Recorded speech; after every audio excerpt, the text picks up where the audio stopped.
लालच से दूर रहो। आत्मा का कल्याण करने वाला गृहस्थ कल्याण मार्ग की चौथी बाधा लालच से बचे। लेने की अंतहीन दौड़ में आत्मा जन्म जन्म से शामिल है। सब कुछ लेना और सबसे लेना मानो मन की फितरत बन गई है। तभी देने के नाम पर वह कंजूस है और लेने के नाम पर होशियार है। लेने की इस ललक ने इंसान को लिप्सा का लिबास पहना दिया है। इस कारण तीर्थंकरों ने लालच को कल्याण पथ का बाधक कारण बताया है। लालच का परिचय कहता है सब कुछ पाने की मनोवृत्ति। मुझे यह भी चाहिए, वह भी चाहिए, सब कुछ चाहिए। पाने के इस प्रपंच के पीछे इंसान आज कितने भी पापड़ बेलने को तैयार है। आज तक एक भी प्राप्ति ने मन को तृप्ति का मैसेज नहीं दिया। फिर भी व्यक्ति सब कुछ पाने की दौड़ में जन्म जन्म से लगा है। आदमी को कामनाओं की कतार में खड़ा कर देने का कमाल भी लालच का ही है। इसी कामना ने करुणा को देश निकाला दिया, कर्तव्य की खाट खड़ी कर दी और कल्याण के मार्ग की बाधा बनकर मनुष्य को बीच मझधार में खड़ा कर दिया। इस लालच से पिंड छुड़ाना कतई आसान नहीं। तभी ऋषि मुनियों को भी कहना पड़ा लालच सभी पापों का पिता है, क्योंकि लालच की सबसे बड़ी खासियत है कि वह पाप का जनक है। इसलिए लोभ का स्थान शरीर के रोम रोम में बताया है, जो हर द्वार से पाप को जनरेट करता है। तथापि विचित्रता ऐसी है कि लोग लोभ को कभी बुरा नहीं समझते, बल्कि उसे प्रोग्रेस का बिंदु मानते हैं। उस शख्स को तो क्रिएटिव, एक्टिव, डायनामिक पर्सनालिटी वाला आदि माना जाता है। ध्यान रहे, एक हद तक असंतुष्टि विकास में सहायक बनती है, लेकिन असंतुष्टि की पराकाष्ठा से लोभ का जन्म होता है। कोई ताप से बचना चाहे तो उसे आग से दूर रहना होगा। ऐसे ही जो लालच से बचना चाहे उसे लालच के 4 स्टेज को जानना होगा और अपने को जांचना होगा। लालच का पहला स्टेज है। लालच प्रथम स्टेज पर कामना के रूप में अंकुरित होता है। कामना का साइंस बहुत अलबेला है, जो स्थायी रूप से आकर्षण और सम्मोहन के नए नए रास्ते सुझाती है। कभी सोचा कामना की पूर्ति के लिए कितने शतरंज के खेल खेलने पड़ते हैं, दांव पेच और अनैतिक कार्य भी करने पड़ते हैं, तथापि चिंता और तनाव के अलावा मिला भी क्या। इसलिए कामना की इतनी कद्र मत करो कि वह हमें लालच की जेल में कैद कर दे। दूसरी स्टेज पर लालसा कहती है जहां से भी मिले जुटाओ।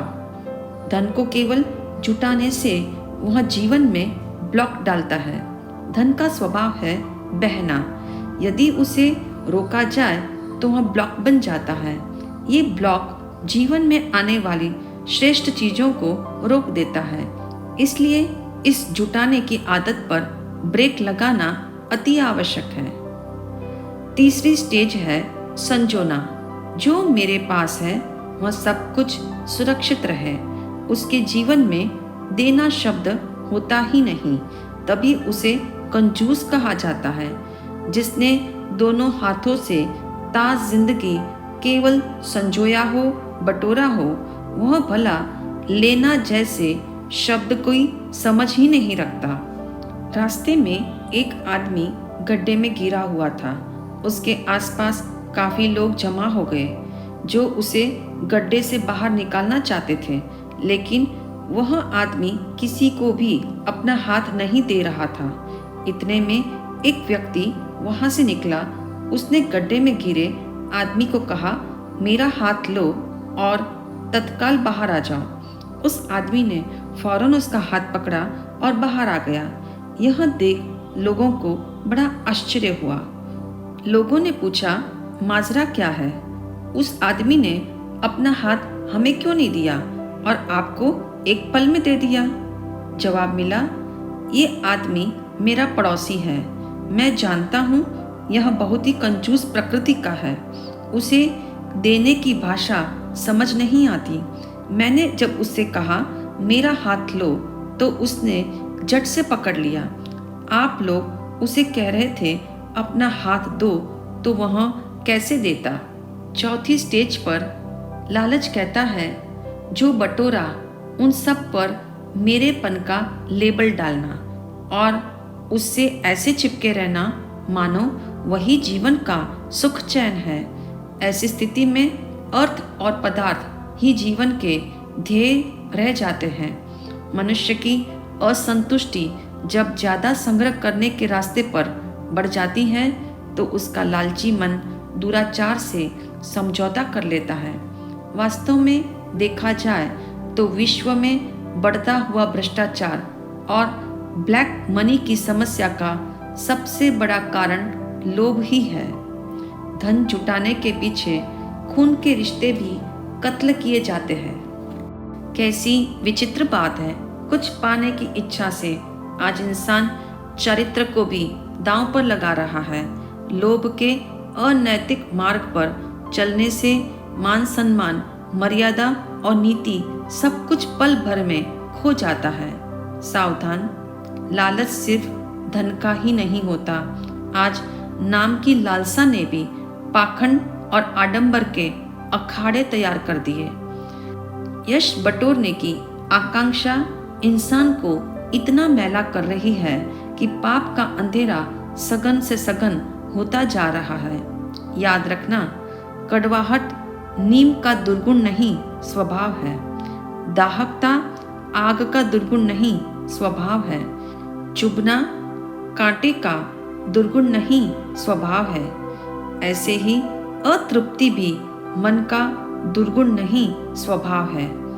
ऐसा जानकर मन को भरने के पीछे जीवन को पाप से भारी मत करो।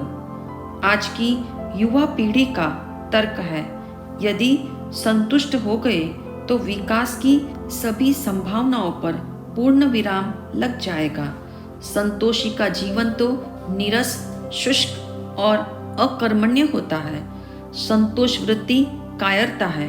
ये सारे तर्क शाब्दिक धरातल पर जिंदा है। यदि इन्हें जीवन लक्ष्य के स्थान पर रखो तो ये भयंकर बन जाते हैं। सफलता चाहे असंतोष से मिलती हो, किंतु परितृप्ति संतोष में है। सतत आगे बढ़ते जाना दौड़ है। रुक जाने में आनंद है। जितना मिले उतना लेते रहने में शांति नहीं।